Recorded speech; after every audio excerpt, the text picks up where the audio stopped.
पिछले कुछ दिनों में करोड़ों लोगों की मोबाइल पर एक मैसेज आया है और शायद आपके पास भी आया हो। क्या आपको जानना है कि आपका मोबाइल असली है? जानने के लिए संचार साथी डाउनलोड करें। अब एक तरफ सरकार इसे साइबर फ्रॉड से बचाने वाला एक सुरक्षा कवच बता रही है, तो वहीं विपक्ष का कहना है कि ये हर नागरिक की जासूसी का एक नया हथियार है। और इन दो दावों के बीच में एक बहुत बड़ा सवाल खड़ा हो जाता है कि आखिर सच क्या है। तो आज की हमारी चर्चा का मकसद यही है, हम मिले हुए स्रोतों के आधार पर इसी गुत्थी को परत दर परत खोलेंगे। हम ये समझेंगे कि ये संचार साथी ऐप असल में है क्या, इसके पीछे सरकार की मंशा क्या है, और ये जो प्राइवेसी और निगरानी के सवाल उठ रहे हैं उसमें कितना दम है। चलिए फिर शुरू करते हैं। सबसे पहले ये संचार साथी है क्या? सुनने में तो किसी सरकारी योजना जैसा नाम लगता है। हाँ, नाम थोड़ा वैसे ही है, लेकिन इसका काम काफी तकनीकी है। सीधे शब्दों में कहूँ तो संचार साथी भारत सरकार के दूरसंचार विभाग का बनाया हुआ एक साइबर सिक्योरिटी ऐप है। अच्छा। इसका वेब पोर्टल तो मई 2023 में ही आ गया था, पर जो मोबाइल ऐप है एंड्रॉयड और iOS के लिए, वो इसी साल 17 जनवरी 2025 को लॉन्च हुआ है। और लॉन्च होते ही ये काफी चर्चा में आ गया। मैंने कुछ आंकड़े देखे, 1.14 करोड़ से ज्यादा डाउनलोड्स।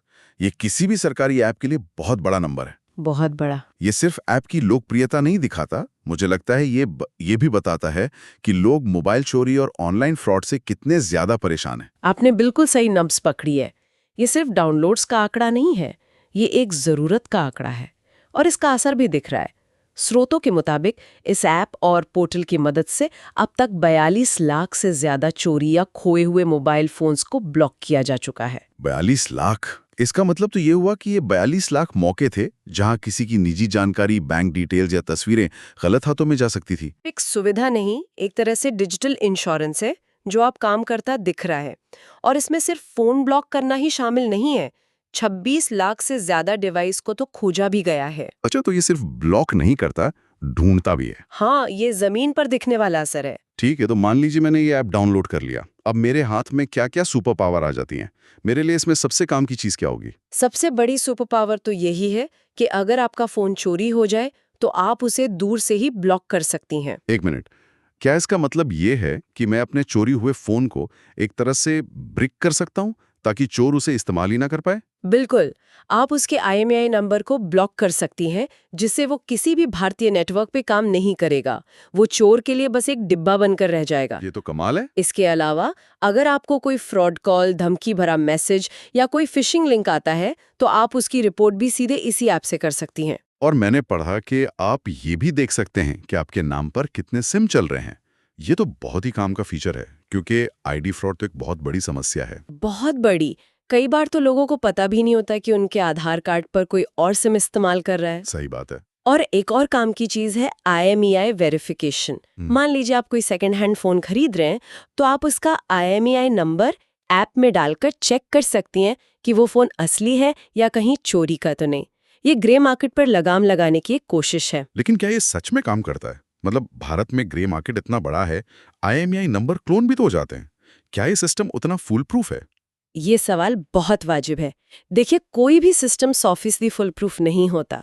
IMEI क्लोनिंग एक असल समस्या है, लेकिन ये सिस्टम उसे मुश्किल जरूर बनाता है। कैसे? इसके पीछे जो टेक्नोलॉजी है वो है सेंट्रल इक्विपमेंट आइडेंटिटी रजिस्टर, यानी CEIR। ये सरकार का एक बहुत बड़ा डेटाबेस है जिसमें भारत में बिकने वाले हर कानूनी हैंडसेट का IMEI नंबर दर्ज होता है। अच्छा, तो एक सेंट्रल रजिस्ट्री है। हाँ, तो जब आप कोई रिक्वेस्ट डालती हैं तो वो इसी सेंट्रल सिस्टम से वेरीफाई होती है। तो ये कम से कम संगठित चोरियों और फ्रॉड पर एक बड़ी चोट तो करता ही है। समझ गया। तो टेक्नोलॉजी के स्तर पर ये एक सेंट्रलाइज सिस्टम है जो इसे काफी पावरफुल बनाता है। लेकिन शायद यही सेंट्रलाइजेशन और यही पावर इस पूरे विवाद की जड़ भी है। आपने बिल्कुल सही पॉइंट पकड़ा, क्योंकि जब सरकार के पास इतनी पावर आती है तो सवाल उठना लाजमी है। और यहीं से वो निर्देश सामने आया जिसने सारी बहस को जन्म दिया। कौन सा निर्देश? कि हर नए फोन में ये ऐप पहले से होना ही चाहिए। हाँ, सरकार की ये दो तरफा रणनीति थोड़ी अजीब तो है। एक तरफ तो वो SMS भेजकर लोगों को ऐप डाउनलोड करने के लिए कह सकते हैं प्रेरित कर रही है, और दूसरी तरफ निर्देश दिया गया कि हर नए स्मार्टफोन में संचार साथी ऐप पहले से इंस्टॉल करके ही बेचा जाए। और इसके लिए उन्हें 90 दिन का समय दिया गया है। सरकार का तर्क क्या है इसके पीछे? सरकार का तर्क सीधा है, हम साइबर फ्रॉड से लड़ना चाहते हैं और देश की टेलीकॉम सिक्योरिटी को मजबूत करना चाहते हैं। हमारे स्रोतों में केंद्रीय संचार मंत्री ज्योतिरादित्य सिंधिया का एक बयान भी है। वो कहते हैं, हम इस ऐप को लोगों तक पहुंचाना चाहते हैं जिससे वो इसके फायदे के बारे में जान सकें। ये हमारा कर्तव्य है। लेकिन यहीं पर सवाल उठता है, ये कर्तव्य है या दखलंदाजी? और इसी सवाल पर देश बटा हुआ है। अगर सरकार के नजरिए से देखें तो समस्या वाकई बड़ी है। एक अनुमान है कि भारत में हर साल 50 लाख से ज्यादा स्मार्टफोन चोरी या गुम हो जाते हैं। 50 लाख? हाँ, मुझे याद है मेरी एक दोस्त का फोन खो गया था और उसे ब्लॉक करवाने के लिए उसे ऑपरेटर और पुलिस के इतने चक्कर काटने पड़े थे कि उसने आखिर में हार मान ली। मैं समझ सकता हूँ। उस अनुभव की तुलना में एक ऐप पर कुछ बटन दबाकर फोन ब्लॉक कर देना तो वाकई एक क्रांति जैसा करता है। और यही सरकार का सबसे बड़ा सेलिंग पॉइंट है, मुश्किल प्रक्रियाओं को आसान बनाना। लेकिन जैसा कि अक्सर होता है, आसानी की एक कीमत होती है। और यहाँ वो कीमत प्राइवेसी से जुड़ी चिंताओं के रूप में सामने आ रही है। बिल्कुल, विपक्ष से सिर्फ एक चिंता नहीं बल्कि एक सीधा हमला बता रहा है। हाँ, विपक्ष के शब्द काफी कड़े हैं। कांग्रेस की प्रियंका गांधी ने इसे लोगों की प्राइवेसी पर सीधा हमला और एक जासूसी आप तक कह दिया है। ये बहुत गंभीर आरोप हैं। सिर्फ आरोप नहीं, वो इसे एक पैटर्न के तौर पर देख रहे हैं। कांग्रेस के ही केसी वेणुगोपाल ने पेगासस जासूसी कांड का जिक्र करते हुए कहा कि मदद के नाम पर बीजेपी सरकार लोगों की निजी जानकारी तक पहुंच बनाना चाहती है। और शिवसेना यूबीटी की प्रियंका चतुर्वेदी ने तो इसकी तुलना बिग बॉस वाली निगरानी से कर दी। हाँ, कि हर पल आप पे नजर रखी जा रही है। लेकिन क्या ये तुलना सही है? पेगासस तो एक अदृश्य मैलवेयर था जो बिना आपकी जानकारी के सब कुछ देख सकता था। संचार साथी तो एक ऐप है जिसके फीचर्स साफ-साफ बताए गए हैं। क्या ये दर कुछ ज्यादा नहीं है? यहीं पर विशेषज्ञों की राय बहुत जरूरी हो जाती है। Digital policy expert Nikhil Pahwa कहते हैं कि मुद्दा सिर्फ इस ऐप का नहीं है, मुद्दा उस रास्ते का है जो ये खोलता है। मतलब? उनका तर्क है कि ये तो बस एक शुरुआत है। एक बार सरकार को आपके फोन में जबरदस्ती एक ऐप डालने का अधिकार मिल गया तो भविष्य में ऐसे ऐप भी डाले जा सकते हैं जिनसे सीधी निगरानी की जा सके। ये एक फुट इन द डोर वाली बात है। मतलब आज सुरक्षा के नाम पर, कल किसी और चीज के नाम पर? ये एक फिसलन भरी ढलान हो सकती है। बिल्कुल। और cyber security expert Nitin Pandey एक और खतरा बताते हैं, डेटा ब्रीच का। उनका कहना है कि किसी भी ऐप को प्री इंस्टॉल करना प्राइवेसी के खिलाफ है। अच्छी नियत डेटा लीक को नहीं रोक सकते। उनका पॉइंट क्या है? वो कहते हैं कि अगर इस ऐप का डेटाबेस कभी हैक हो गया तो करोड़ों लोगों की पर्सनल जानकारी पब्लिक हो सकती है, जैसा कि उन्होंने आधार के मामले का हवाला देते हुए कहा है। तो एक तरफ फोन चोरी होने का डर, दूसरी तरफ डेटा चोरी होने का डर। आम यूजर तो बीच में ही फंस गया। और इसीलिए नागरिक अधिकार समूह भी मैदान में कूद पड़े हैं।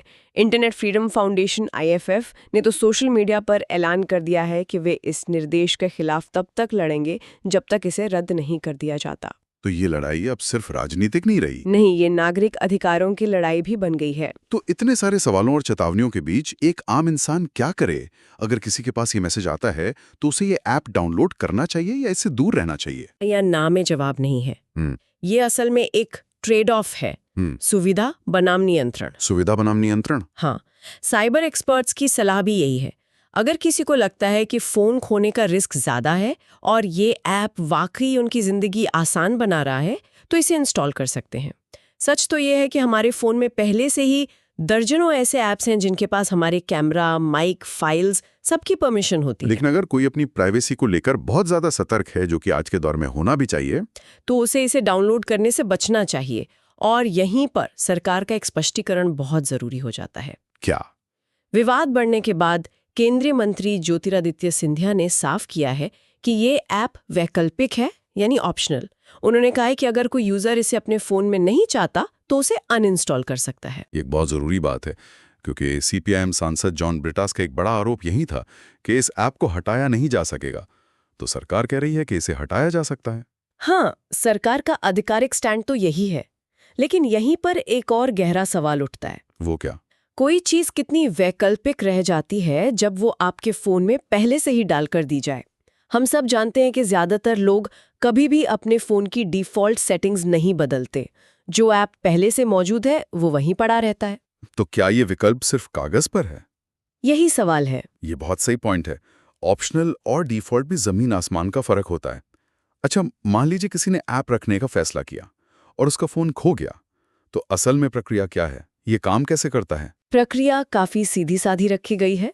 आपको संचार साथी की वेबसाइट या ऐप पर जाना है, वहां ब्लॉक स्टोलन लॉस्ट मोबाइल का ऑप्शन चुनना है। ठीक है। फिर एक फॉर्म खुलेगा जिसमें आपको कुछ जरूरी जानकारी भरनी होगी, जैसे डिवाइस का IMEI नंबर, फोन कहाँ और कब खोया, पुलिस कंप्लेन का नंबर और अपनी कोई ID प्रूफ। ये सब भरकर सबमिट करने पर आपको एक रिक्वेस्ट ID मिल जाती है, जिससे आप अपनी रिक्वेस्ट का स्टेटस ट्रैक कर सकते हैं। ठीक है, तो यूजर्स के पास तो हटाने या रखने का एक विकल्प है, भले ही वो डिफॉल्ट हो। लेकिन उन कंपनियों का क्या जिन्हें ये ऐप डालने के लिए कहा जा रहा है? क्या वो सरकार को ना कह सकते हैं? हाँ, बिल्कुल कह सकती हैं, और इसके संकेत भी मिलने लगे हैं। रॉयटर्स की एक रिपोर्ट के मुताबिक एप्पल इस निर्देश को मानने के मूड में बिल्कुल नहीं है। एप्पल हमेशा से ही इन मामलों में थोड़ा अड़ियल रहा है। उनकी क्या दलील है? उनकी दलील उनकी ग्लोबल पॉलिसी और उनके बिजनेस मॉडल से जुड़ी है। एप्पल अपने आईफोन में किसी भी थर्ड पार्टी या सरकारी ऐप को पहले से इंस्टॉल नहीं करती। उनका पूरा इकोसिस्टम बहुत क्लोज्ड और कंट्रोल्ड होता है। वो प्राइवेसी को एक फीचर की तरह बेचते हैं। बिल्कुल, और अगर वो सरकारी ऐप्स प्री इंस्टॉल करने लगेंगे तो उनका वो सबसे बड़ा सेलिंग पॉइंट ही कमजोर हो जाएगा। तो ये पहली बार नहीं है कि एप्पल और भारत सरकार आमने सामने हैं। नहीं, बिल्कुल नहीं। पहले भी एप्पल ने भारत सरकार के एंटी स्पैम ऐप जैसे DND को अपने ऐप स्टोर पर जगह देने से मना कर दिया था। काफी खींचतान के बाद एक बीच का रास्ता निकाला गया था। तो इस बार भी मामला वैसा ही लग रहा है। हाँ, रिपोर्ट के अनुसार एप्पल इस मामले में भारत के नए पर्सनल डेटा प्रोटेक्शन एक्ट का हवाला देकर कोर्ट का दरवाजा खटखटा सकता है। तो ये एक बड़ी कानूनी लड़ाई बन सकती है, एप्पल बनाम भारत सरकार। बिल्कुल, और सिर्फ एप्पल ही नहीं, साइबर एक्सपर्ट्स का भी मानना है कि कोई भी स्मार्टफोन कंपनी प्राइवेसी, सिक्योरिटी या ऐप के कोड से जुड़े सवाल उठाकर इसे प्री इंस्टॉल करने से मना कर सकती है। तो ये मामला अभी खत्म नहीं हुआ है, बल्कि शायद अभी शुरू ही हुआ है। तो आज की इस पूरी चर्चा को अगर हम समेटें तो हम कहाँ पहुँचते हैं?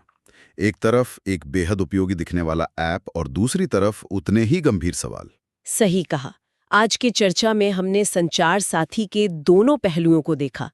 एक तरफ ये चोरी हुए फोन को खोजने, फ्रॉड रोकने और लाखों लोगों को डिजिटल सुरक्षा देने का एक ताकतवर जरिया नजर आता है, और इसके आंकड़े भी इसकी शुरुआती सफलता की कहानी कहते हैं। वहीं दूसरी तरफ इसे हर नए फोन में अनिवार्य रूप से डालने की जो सरकार की जिद है, उसने प्राइवेसी, सरकारी निगरानी और व्यक्तिगत स्वतंत्रता को लेकर बेहद जायज सवाल खड़े कर दिए हैं। हाँ, विपक्ष, एक्सपर्ट्स और नागरिक अधिकार समूह सभी इसे एक खतरनाक चलन की शुरुआत के तौर पर देख रहे हैं। ये एक डिजिटल इंश्योरेंस और डिजिटल सरकार एक तरफ कह रही है कि ऐप वैकल्पिक है और इसे हटाया जा सकता है, लेकिन दूसरी तरफ हर नए फोन पर इसे पहले से इंस्टॉल करने का निर्देश भी दे रही है, जो इसे लगभग अनिवार्य बना देता है। तो यहीं पर हम आज की बातचीत को एक अंतिम विचार के साथ छोड़ते हैं। जब सरकार का कोई विकल्प करोड़ों लोगों के लिए डिफॉल्ट सेटिंग बन जाए, तो वो असल में कितना वैकल्पिक रह जाता है, और नागरिकों, उनके सबसे निजी उपकरण यानी उनके फोन और सरकार के बीच भविष्य के संबंधों के लिए इस तरह के सरकारी ऐप्स का चलन क्या संकेत देता है।